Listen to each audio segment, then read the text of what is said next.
You know, John was gifted. John had, he got his law degree when he was here. He never practiced law, but that taught him how to use the language, taught him how to organize, taught him how to be prepared. And John just had that gift. He wasn't a yeller and a screamer, but he had the great control of his voice and his emotions that he was able to, through his marketing ability, I think, able to capture the moment without using a lot of words, but the perfect words, and that's what made him so special. I mean, you look at all the great calls he made, and he wasn't yelling and screaming or using, just very succinct and precise and accurate, and that's what his big, I think his big calling card was. He wanted to be accurate, wanted to be a reporter, but also he had that colorful flair which made him stand out and be unique. What were some of your favorite calls, guys? Well, I was, my favorite game, of course, I had the pleasure for 15 years of spotting for him. So I got a chance to sit next to him for 15 years. Well, I met him when I was in college here, worked as a film editor on the Bill Battle Show, and then shortly after I graduated, I was working at WIBK, and he hired me as his spotter. So I was able to sit there through all those big moments. But I think the Sugar Bowl game in '85 was his best game because he was on top of it.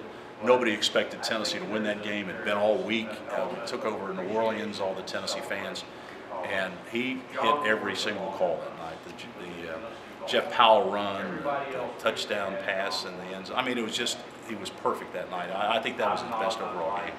As a spotter working behind the scenes with him, what were the interactions like? Were you tapping, into his knowledge, or was he intimidating? Talk about that. He was at times tough to work for because he was such a perfectionist, and you didn't do much talking in the booth. He did all the talking, and he would always tell you, if it was a big game, I don't need you excited, I don't need you psyched up, I need you prepared.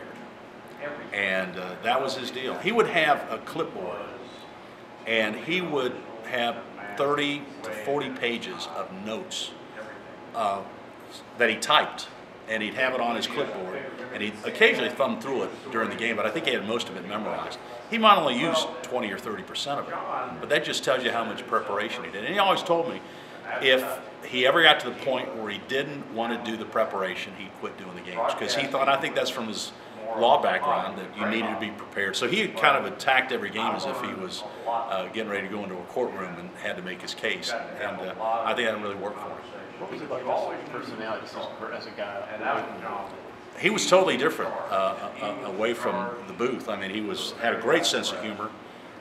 He was always kind of pulling pranks, but he was a quiet guy. I mean, if he would come into a room, he'd stand in the corner. He never wanted the spotlight on him. I think one of his good traits was he was so good with people.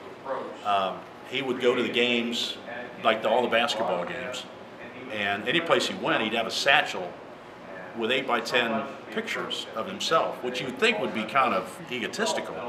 But what he did it for is if there was a kid that came up with just a scrap of paper or just something, you ripped, a napkin or something, that he wanted his autograph, and John was, well, we can do better than that. And he would give him a souvenir that the young person would take with him.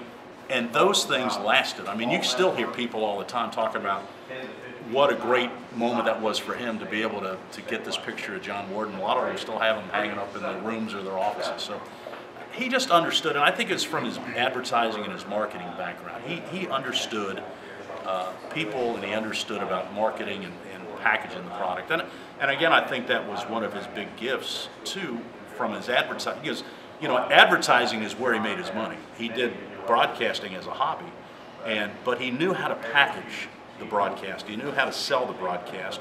He understood what Tennessee fans wanted, and he gave it to them. And